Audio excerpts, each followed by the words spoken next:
Arizona is back for its 17th year, and today the Ironman Village opened in Tempe. Fox 10's Lindsey Ragas is out there right now. Lindsey, how many people expected to compete this year, and are you one of them? It's going to be a big turnout this year, and no, I'm not one of them. About 3,500 people will be competing. I spoke with a father and son who are competing on Sunday.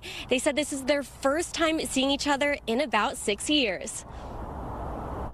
Ironman Arizona is serving more than one purpose for this father and son duo. It's a special Ironman because I am racing with my son. 58-year-old Wayne Servin from Ontario has competed in one Ironman before this.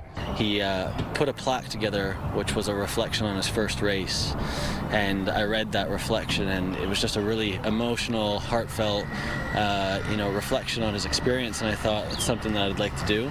The 2019 Ironman in Wisconsin is what motivated 32-year-old Riley Servin, a former professional skier now living in London, to participate in his first Ironman with his father. I was always one of those people who thought, oh, those guys are crazy, and I would never do something like that. But then when he achieved that, I thought, this would be something that I could potentially do.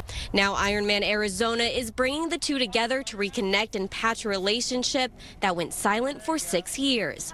Over the past several months, they've been training virtually leading up to the big day, no matter the time difference. I would be finishing my workout and having lunch, and he'd be finishing his workout already and having dinner, so we would be, of course, communicating and watching each other on the screen. The two say they have Ironman Arizona to thank for bringing them back together. Dad was saying if we need to support each other along the way somewhere, or one of us is burnt out or blown up, then it would be, we want to make sure we're there to support each other. So we're going to cross that finish line, whether it's an hour apart or whether it's right on each other's shoes. It's going to happen.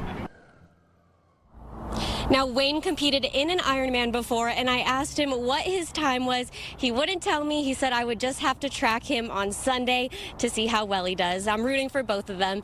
Reporting live, Lindsey Ragas, Fox 10 News.